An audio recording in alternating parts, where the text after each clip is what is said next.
Voilà. Alors, premier acteur extrêmement important de la réponse immune, les immunoglobulines.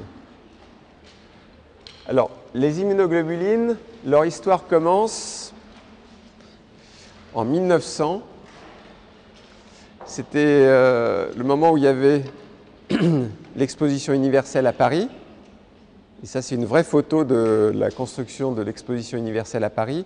Pourquoi ça commence vraiment à ce moment-là? Parce que vous avez ce monsieur qui s'appelle Paul Ehrlich. C'est une photo qu'on voit assez rarement de lui, qui, dans une conférence qui a eu lieu en 1900, a commencé à décrire les anticorps. Vous avez cette photo-là que vous voyez souvent dans les livres d'immunologie. Vous voyez les anticorps ici. Et il y en a une autre photo qu'on voit moins, qui est ici. Il imaginait les anticorps qui ont déjà cette forme de Y, au passage, de cette façon-là.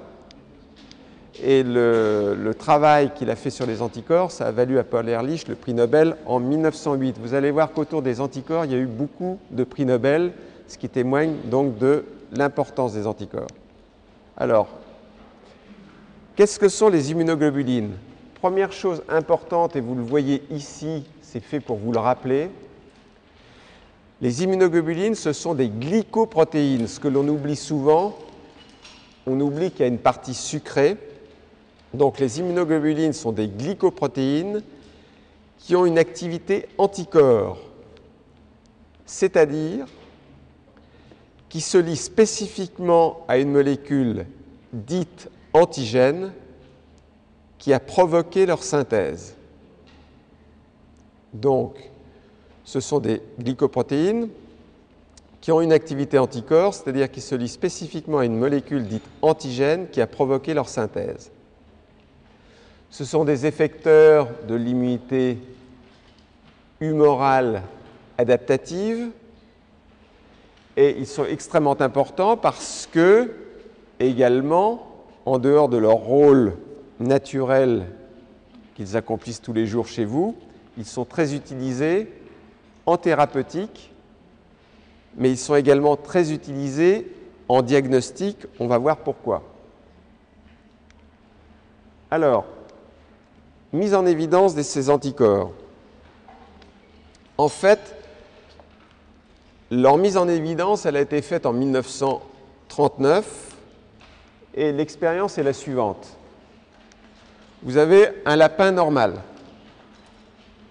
Vous faites une électrophorèse de ce lapin, c'est-à-dire vous faites migrer les protéines du lapin et vous voyez apparaître essentiellement un pic important qui est le pic de l'albumine, le pic des alpha-globulines, bêta-globulines et ici il n'y a pas vraiment de pic des gamma-globulines.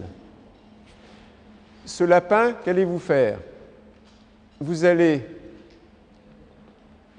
lui injecter, c'est vrai que vous ne voyez pas le haut du tableau, vous allez lui injecter en fait un pneumocoque de type 3 tué. C'est important que le pneumocoque de type 3 soit tué parce que sans ça, vous allez tuer votre lapin s'il était vivant. Là, injection de pneumocoque de type 3 tué. Voilà, il est à l'intérieur de la seringue, le pneumocoque de type 3. Et ensuite, une fois que vous avez injecté cet antigène, ce microbe, vous faites une électrophorèse. Et là, en comparant à l'électrophorèse du lapin qui était naïf, vous voyez apparaître dans cette région, qui est la région que l'on appelle des gamma-globulines, vous voyez apparaître un pic qui est important. Bon, vous prenez le sérum du lapin et vous allez immunoprécipiter ce sérum, c'est-à-dire que vous allez introduire l'antigène, vous allez faire une centrifugation, l'antigène va tomber au fond du tube, il est ici maintenant, et ce que vous faites, c'est que vous refaites une électrophorèse du surnageant. C'est-à-dire vous prenez ici, vous allez regarder ce qui se passe. Ce qui se passe, c'est que le pic qui était apparu ici a à nouveau disparu.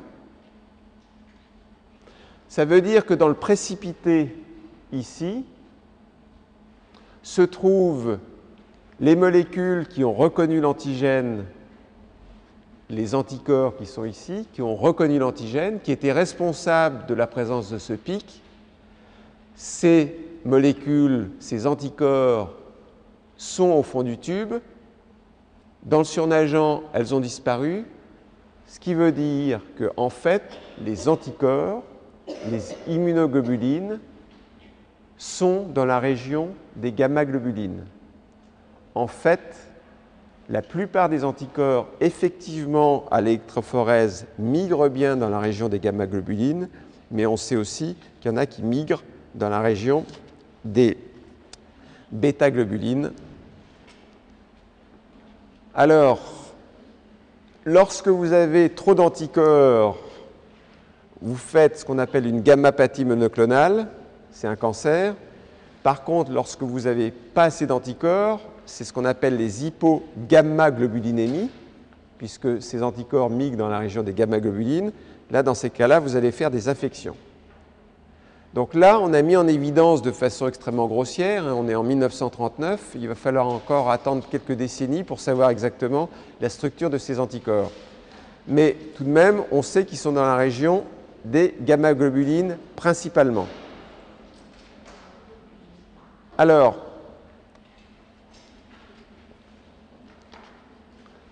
ces anticorps, tiens, c'est bizarre, il y a une chose que je ne comprends pas, voilà.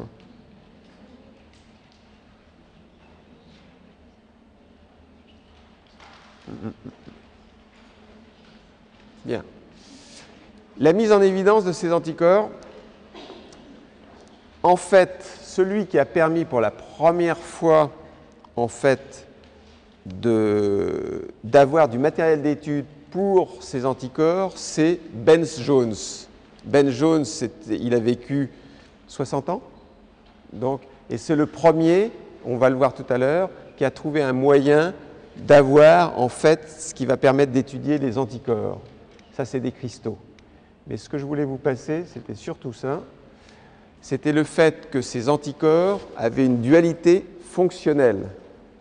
Les anticorps, vous savez pour l'instant, je vous l'ai déjà dit qu'ils avaient une forme en Y. La dualité fonctionnelle, c'est parce que ces anticorps ont deux fonctions. Une fonction de reconnaissance, et quand je vous ai dit tout à l'heure que ces anticorps allaient être très utilisés pour le diagnostic, ce sont des réactifs extrêmement intéressants que l'on utilise justement pour leur fonction de reconnaissance. Donc, fonction de reconnaissance des anticorps, fonction effectrice, puisqu'une fois qu'ils ont reconnu l'antigène, il va falloir qu'ils soient effecteurs, c'est-à-dire qu'ils éliminent l'antigène. Et au passage à cette dualité fonctionnelle des anticorps, vous avez une dualité structurale. C'est-à-dire, dans le Y, ça va être ici les deux petites branches du Y où va être située la fonction de reconnaissance, alors que, en fait, ça va être ici, dans le I du Y, que se feront les fonctions effectrices. Donc, vous avez une dualité fonctionnelle qui est explicable par la dualité structurale. Bien. Alors,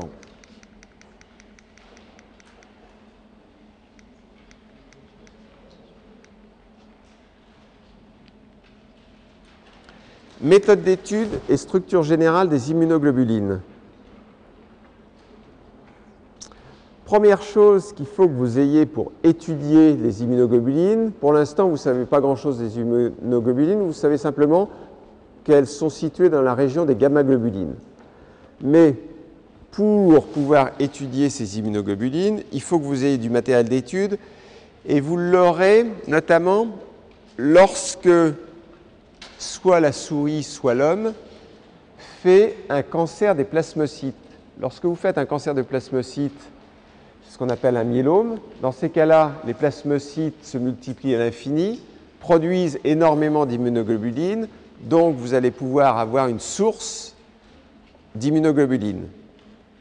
Lorsque tout à l'heure je vous ai parlé des protéines de Ben Jones, en fait ce qu'avait découvert Ben Jones sans le savoir, c'est que dans l'urine des patients qui ont un myélome, qui ont un cancer des plasmocytes, on retrouve dans l'urine des protéines tout à fait particulières qui sont ce qu'on appelle justement de son nom les protéines de Ben-Jones.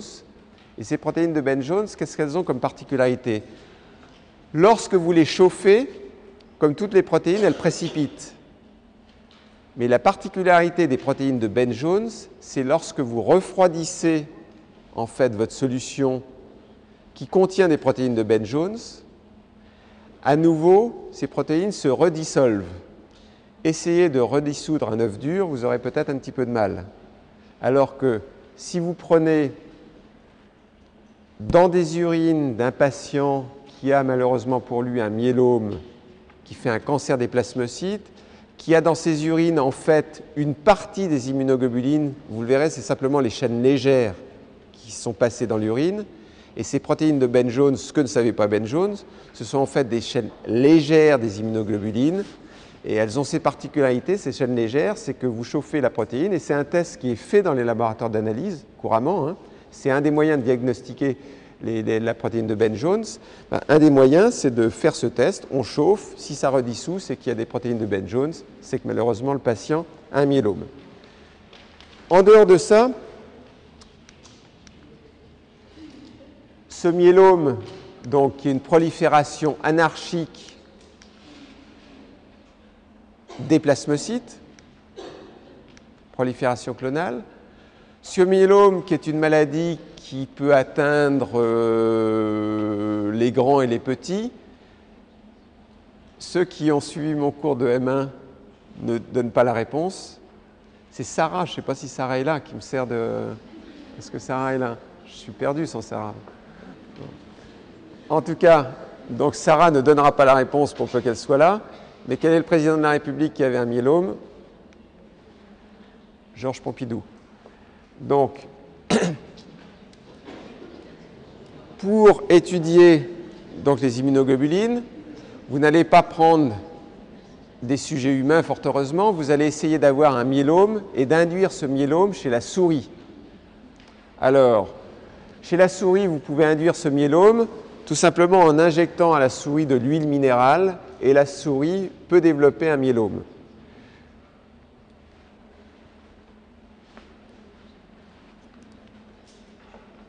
J'attends que le monsieur il ait terminé sa conversation. C'est marrant, c'est toujours à gauche que ça me casse les pieds. Alors, autre possibilité d'avoir des immunoglobulines en grande quantité, ce n'est pas uniquement d'induire un myélome chez la souris, c'est de fabriquer des anticorps monoclonaux. Alors les anticorps monoclonaux, vous allez en entendre parler 10 fois, mais c'est extrêmement important. Comment ça se fait un anticorps monoclonal? Vous avez ici une souris. Vous injectez un antigène à la souris.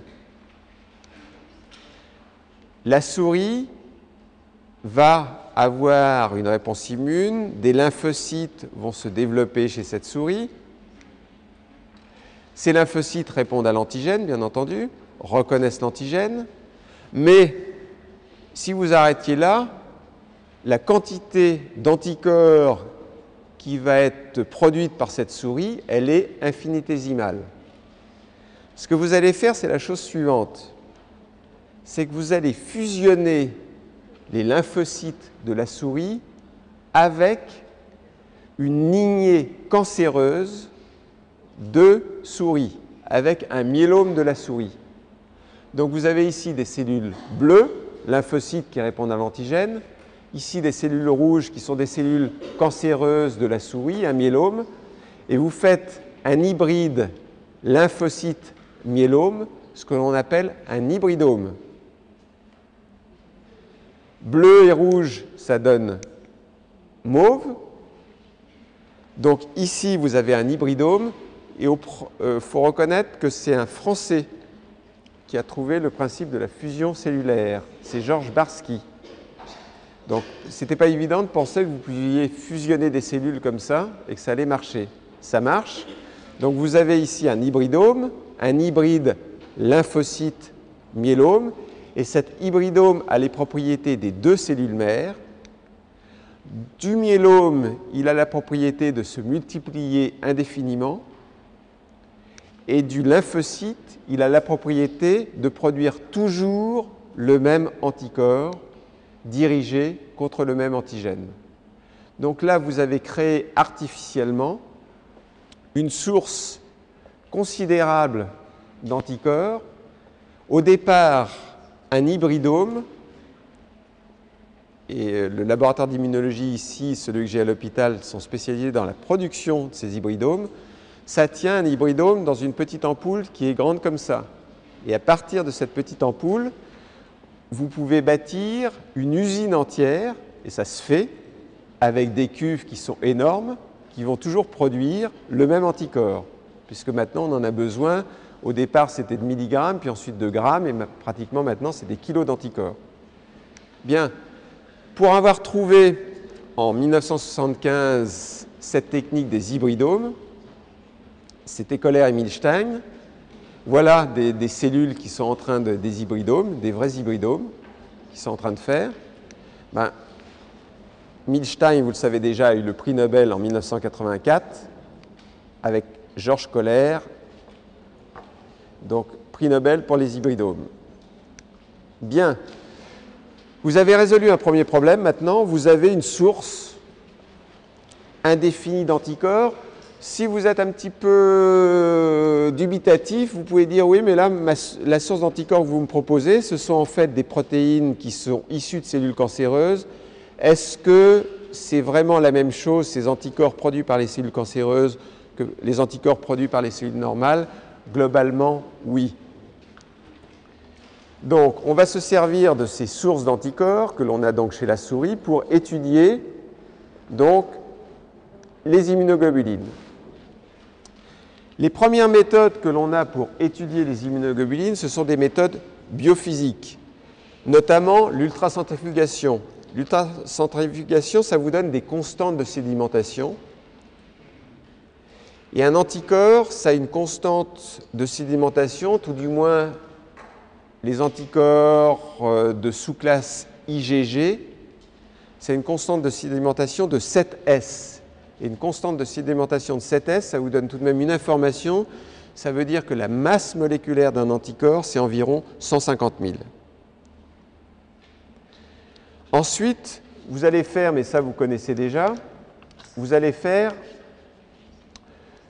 une électrophorèse du sérum pour retrouver que l'anticorps est effectivement dans la région des gamma-globulines.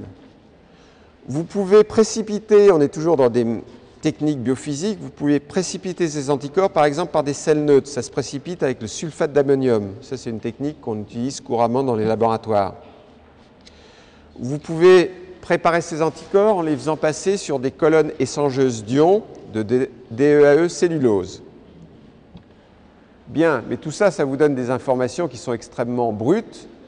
Il faut tout de même rentrer maintenant dans les détails et vous allez regarder avec des méthodes qui combinent la biophysique et des méthodes de fractionnement enzymatique. Un petit peu plus en détail, les anticorps, vous allez les fragmenter. Les premiers qui ont fait ces fragments, ou le premier, c'était dans les années 50, c'était Rodney Porter, qui a fait des expériences, on va le voir tout de suite, le voilà Rodney Porter, et pourquoi je vous le montre, c'est parce que lui, il a eu le prix Nobel en 1972. Je vous ai dit qu'il y a eu beaucoup de prix Nobel autour des anticorps, vous verrez qu'il ne l'a pas eu tout seul. Donc, prix Nobel en 1972. Et qu'est-ce qu'il a fait, lui? Il a utilisé en fait un enzyme qui était la papaïne. Il a digéré en fait des anticorps qui étaient des anticorps de lapin avec la papaïne. Il a fait passer ça sur une colonne échangeuse d'ions de carboxyméthylcellulose. Il a ensuite élué sa colonne avec des concentrations croissantes de sel. Il a regardé ce qui sortait de la colonne en regardant tout simplement l'absorption à 280 nanomètres. La 280 nanomètres, c'est ce qui vous repère les acides aminés tryptophane et tyrosine. Et en fait, qu'est-ce qu'il a vu? Il a vu ça. Il a vu en fait 3 pics. deux pics étaient importants, le pic 1 et 2, et un troisième pic, mais il s'est aperçu que la masse moléculaire des protéines qui sont à l'intérieur de ces pics ont des masses moléculaires de 50 000, ce qui fait des constantes de sédimentation de 3,5 S. Donc 3 pics avec à chaque fois 50 000 de masse moléculaire. Et il a vu la chose suivante. Dans les deux premiers pics, celui-ci, pic 1, pic 2, il s'est aperçu que ce qui était dans les deux premiers pics, c'était capable, en fait, de se lier avec l'antigène. Donc, ça liait l'antigène. Il s'est aperçu de ça parce qu'il arrivait à inhiber, en fait, la liaison de l'antigène avec l'anticorps entier avec ses fragments. C'est-à-dire, les fragments inhibaient l'anticorps entier. Mais, lorsqu'il regardait si ces fragments étaient capables de précipiter l'antigène, c'est-à-dire s'il y avait un précipitat, un culot qui se faisait au fond du tube, rien. Donc, la leçon, ça veut dire que ces fragments FAB sont capables de lier l'antigène. Donc, ils s'appellent FAB antigène binding. Le petit a, le petit b, c'est pour antigène binding. Donc, il lie l'antigène. Je vais vraiment être désagréable avec celui qui est là. Il n'a jamais vu être désagréable. Vous me cassez vraiment les pieds. Ça va être enregistré. On saura que c'est vous qui me cassez les pieds. Alors, la prochaine fois, moi, c'est pas compliqué. Je ne veux plus vous voir. C'est-à-dire, si c'est pour qu'à chaque fois vous me cassiez les pieds, c'est difficile de faire le cours, d'être concentré. Vous me déconcentrez. La dernière fois, je vais cesser l'enregistrement du cours. Celui-ci aussi, pareil, il n'y aura pas d'enregistrement. Et vous le remercierez. Alors, ce n'est pas la peine de crypter ce cours-là. Alors, ensuite, autre fragment, c'est des fragments qui s'appellent FC. C'est des fragments qu'on avait ici. Les fragments FC, pourquoi on les appelle FC? C'est parce que ça veut dire cristallisable. Cristallisable, si une protéine est cristallisable, ça veut dire qu'elle est remarquablement homogène. Donc ces fragments FC, ce sont des fragments cristallisables, fragments homogènes. Alors si on regarde ce qui s'est passé, lorsque vous avez fait agir la papaïne, est-ce qu'on voit le petit signal hot là? Oui, ça va. Lorsque on fait agir la papaïne, en fait, vous arrivez à fabriquer ces fragments FAB, et ces fragments FC, qui sont des fragments cristallisables, tout ça avec des masses moléculaires de 50 000. Et au passage, vous auriez tendance à vous dire, tiens, il y a deux pics ici dans lesquels j'ai des fragments FAB. Ben vous dites, j'ai peut-être le bras droit dans le pic 1, le bras gauche dans le pic 2. En fait, ce n'est pas comme ça que ça se passe. Il y a deux pics parce qu'il y a une diversité des immunoglobulines. Et les immunoglobulines qui n'ont pas la même charge électriques vont se mettre en fait dans deux pics différents. Mais ce n'est pas le bras droit ici, le bras gauche là. Alors, le point important, c'est que la connaissance de ces fragments, qui peut peut-être être un petit peu ennuyeux pour vous, en fait, c'est à la base d'innovation dont je vous ai déjà parlé, et un des traitements de la dégénérescence maculaire, ça se fait en vous injectant dans l'œil, en fait, des fragments FAB, en fait, d'immunoglobulines. Donc, ce médicament, Lucentis, c'est un fragment d'un anticorps monoclonal et c'est bien un fragment FAB. Oh. Ouais, théoriquement, j'ai terminé là. Donc, la prochaine fois, on parlera des fragments FC.